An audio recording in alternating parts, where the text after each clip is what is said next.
नमस्कार, मैं हूं सौरभ चंद्र केसरी और अपने YouTube channel e learning with Saurabh sir में आपका स्वागत करता हूं। आज अंतिम वीडियो लेकर आया हूं मौर्य साम्राज्य से और 71 से 90 क्वेश्चन तक हम लोग पहुंचेंगे और पूरा का पूरा मौर्य साम्राज्य समाप्त हो जाएगा। फिर उसके बाद में अगला वीडियो मौर्योत्तर काल पर आ जाएगा। तो चलिए पहले क्वेश्चन की ओर बढ़ते हैं। अत्यंत पालिश किए गए एकास्म अशोक स्तंभ जिस पांडुरंजित बालू एकास्म के एकल टुकड़ों में तक्षित किए गए उसे साधारणतः कहाँ की खदानों से निकाला गया है।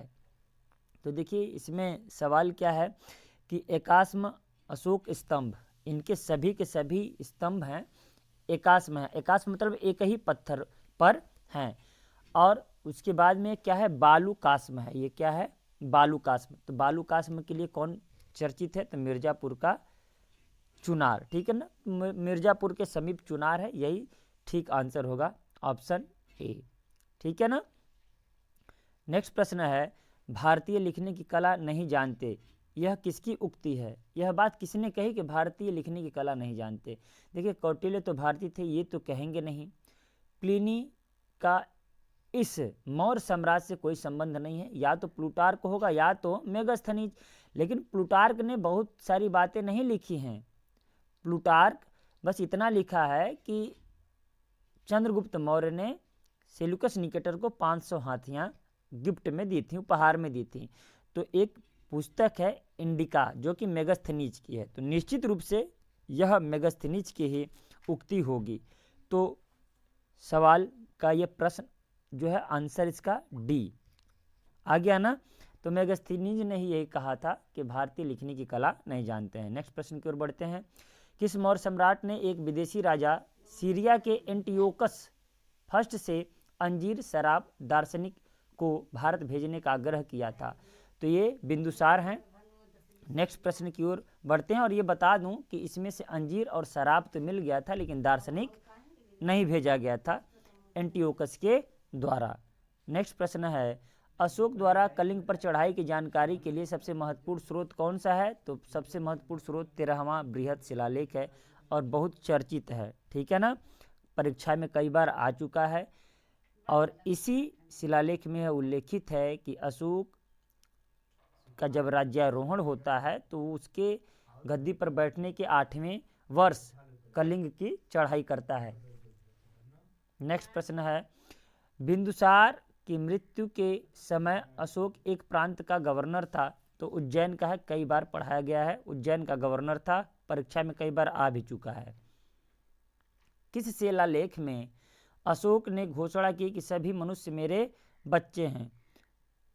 पृथक कलिंग शिलालेख, दूसरा बृहद शिलालेख, 5वां बृहद शिलालेख, बराबर गुहा अभिलेख।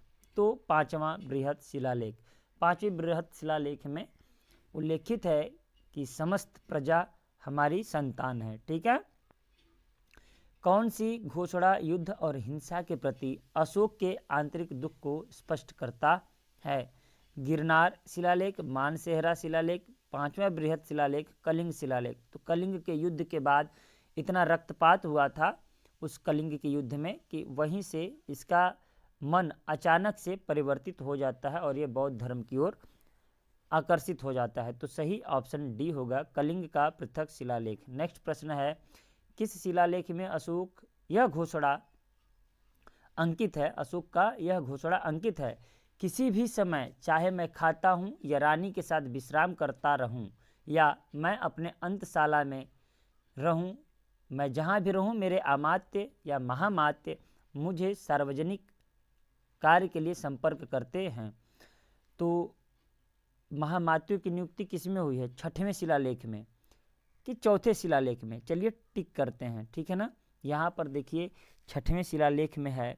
6वें शिलालेख में महामात्य उनको सार्वजनिक कार्य के लिए हमेशा संपर्क करते रहते हैं। तो सही ऑप्शन 6वां शिलालेख है। नेक्स्ट प्रश्न है, कौन अवरोही क्रम में जिला स्तर के अधिकारियों का नाम बताता है। तो प्रादेशिक, रज्जुक और युक्तक, ये पढ़े थे हम लोग। प्रादेशिक जिले स्तर का होता है, ठीक है ना, जबकि रज्जुक भूमि पैमाइश करने वाला एक न्यायिक अधिकारी होता है, ठीक है ना। और युक्तक जो होता है वो भी जिले का अधिकारी होता है। प्रादेशिक जिला अधिकारी होता है जो कि अर्थव्यवस्था का एक प्रतिष्ठा होता है, ठीक। नेक्स्ट प्रश्न है, हम ये भी कह सकते हैं कि प्रादेशिक प्रदेश स्तर का है, रज्जुक भूमि पैमाइश करने वाला न्यायिक है और युक्तक जिले का अधिकारी है, ठीक है। तो नेक्स्ट प्रश्न की ओर बढ़ते हैं। विष्टि क्या है? विष्टि है तो विष्टि मौर्य प्रशासन में बिना पैसा ले करके काम करना होता था। मतलब जैसे कर भी चुकाना है तो बिना पैसे के काम करेंगे और कर चुकाएंगे, तो विष्टि का मतलब बेगारी होता था, ठीक है ना। विष्टि का अर्थ बेगारी अर्थात बंधुआ मजदूरी, बिना मजदूरी के श्रमिक, करों के बदले कर देने के साथ साथ मुक्त मजदूरी करना, ये सभी के सभी क्या कहलाते थे?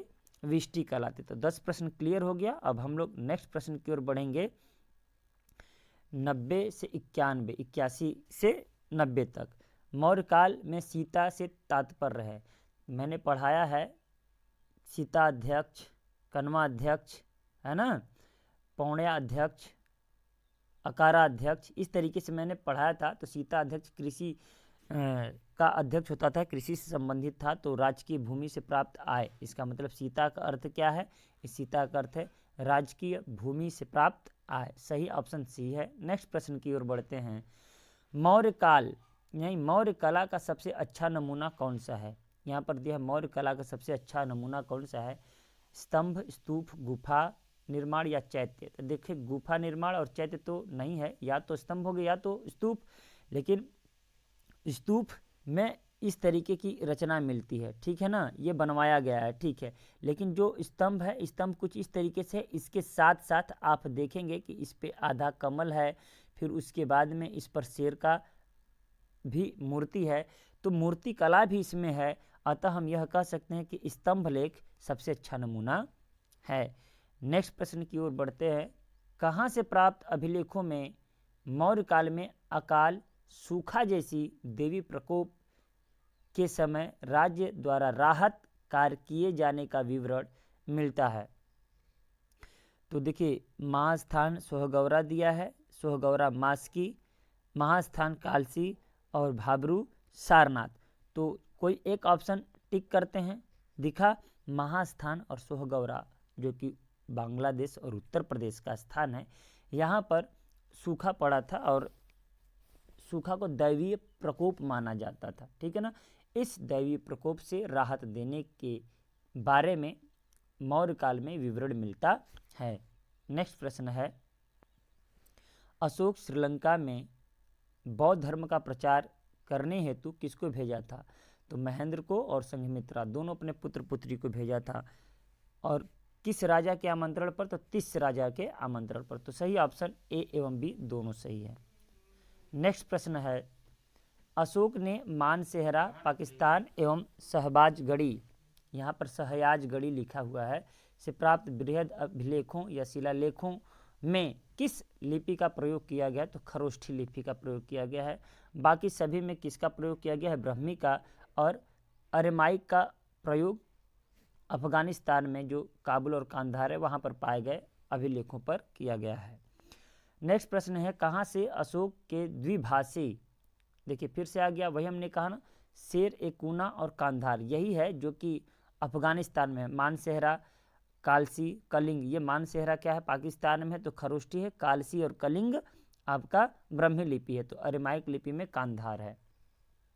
नेक्स्ट प्रश्न है, कौटिल्य द्वारा रचित अर्थशास्त्र कितने अभिकरणों में है? तो 15 अभिकरणों में है। कितने अभिकरणों में है?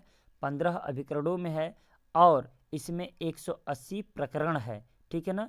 आप इसी के 6वें अभिकरण को पढ़ेंगे तो इसमें सप्तांग सिद्धांत के बारे में बात किया गया है। उस सप्तांगों में स्वामी होता है, आमात्य होता है, राष्ट्र होता है, दुर्ग होता है, बल होता है, कोष होता है, मित्र होता है, इस तरीके से है, ठीक है ना।